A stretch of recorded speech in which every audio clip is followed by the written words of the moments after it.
सादर नमस्कार मित्रों, मैं हूं आपके साथ आचार्य प्रमोद मिश्रा और आप देख रहे हैं हमारा विशेष कार्यक्रम।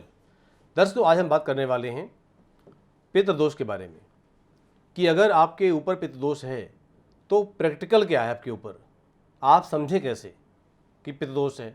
किसी ने आपकी कुंडली देखी, कह दिया कि पितृदोष है, क्या वह दोष आपके जीवन में कहीं दर्शन भी दे रहा है, कहीं दिखाई दे रहा है, या फिर आपके जीवन में पितृदोष अगर दर्शन दे रहा है तो क्या आपकी कुंडली में भी है।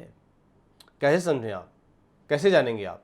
दर्शकों, पितृपक्ष का सम्मान करने के लिए, पितरों का पूजन करने के लिए वर्ष में 16 दिन आता है। भाद्रपद पूर्णिमा को से लेकर और आश्विन अमावस तक ये 16 दिन का पितृपक्ष होता है।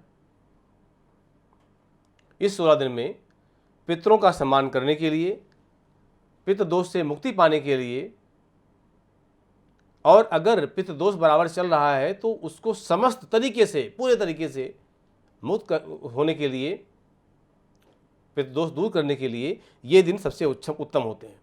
और कई बार अगर ये आप नहीं करते हैं, पितृदोष है, तो आने वाली पीढ़ियों पर, संतान पर इसका बड़ा बुरा प्रभाव पड़ता है। कहीं ना कहीं वह संतान आगे उबर नहीं पाती है, निकल नहीं पाती है, घूम घूम करके वो घूमती रहेगी। चाहे वो मानसिक रूप से निर्बल हो जाए, आर्थिक रूप से निर्बल हो जाए, काम में ब्रेक लग जाए, ऐसे बहुत सारे कारण होते हैं। तो अगर घर में पितृदोष है तो उसको झेलना ही पड़ता है, और ना झेलना पड़े इसलिए उसकी शांति करवाना बहुत ही आवश्यक है, बहुत ही जरूरी है।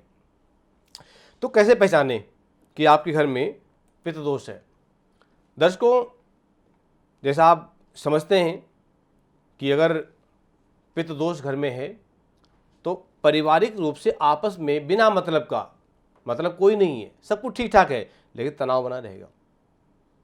पति पत्नी के बीच में झगड़े होते रहेंगे, परिवार में एकता नहीं रहेगी, क्लेश बनते रहेंगे, मानसिक स्थिति बिगड़ी रहेगी, शांति मिलेगी नहीं, और बिना बात के घर में लड़ाई झगड़ा होता रहेगा। ये एक लक्षण है पितृदोष। पितृदोष होने पर विवाह में बाधाएं उत्पन्न होती हैं, शादी में तमाम तरह की परेशानियां आती हैं, और कई बार शादी पक्की हो जाती है, विवाह पक्का हो गया, रिश्ता कन्फर्म है कि यहाँ होना है, लेकिन टूट जाती है।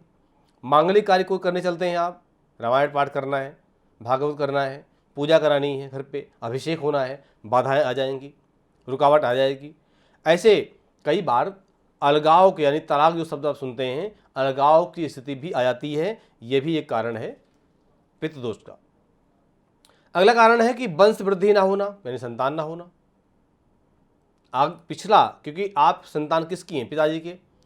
दादाजी का अंश पिताजी में, पिताजी का अंश आप में, आपका अंश आगे नहीं बढ़ रहा, पितृदोष का होना, वंश वृद्धि ना होना, लाख जतन करने पर संतान सुख न मिलना, और संतान अगर हो भी गई तो बच्चा विकलांग हो या मंद बुद्धि का हो रहा है, उम्र 17-18 की हो रही है, लेकिन जो उसके अंदर ब्रेन की क्षमता है वो 5 साल 6 साल वाली है। ये लक्षण है पितृदोष का। पितृदोष होने पर घर में बीमारियों का डेरा लगा रहता है, बीमारियां घर से नहीं जा पा रही हैं,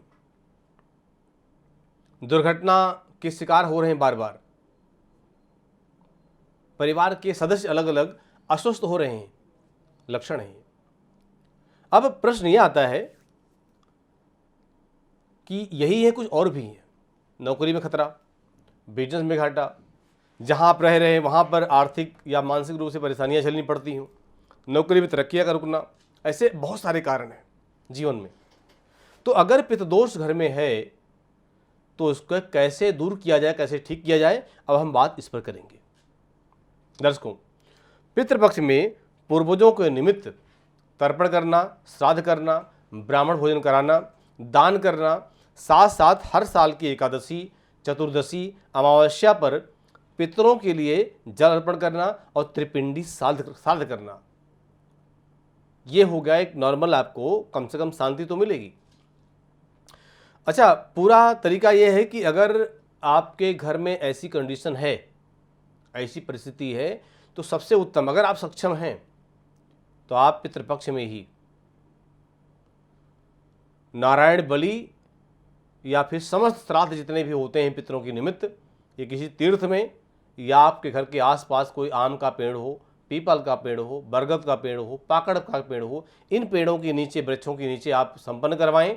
और श्रीमद् भगवत महापुराण, ध्यान से, श्रीमद् भागवत महापुराण का 18,000 श्लोक का जो मूल पाठ होता है, इसको अवश्य करवाएं। इसमें गणेश, शिव, दुर्गा, नारायण, इन देवताओं की पूजा मंत्र जब भी हो, और साथ साथ एक ऐसा वक्ता हो, एक ऐसा संस्कृत का विद्वान हो जो मूल पाठ भी करे। ऐसा करके आप वहीं से ब्रेक लगा सकते हैं जहाँ पर जो चीज़ आपकी चल रही हैं, जहाँ तक दोष पहुँचा है वहीं से उसको ठीक कर सकते हैं, वहीं पर आप उसको जो है ब्रेक लगा सकते हैं, आगे वो ना बढ़े। इसलिए ये उपाय आप जरूर करें। पितरों की फ़ोटो जो होती है वो आप घर के दक्षिण दिशा में लगाएं, पूरब, पश्चिम, उत्तर बिल्कुल नहीं, इसका भी ध्यान रखें।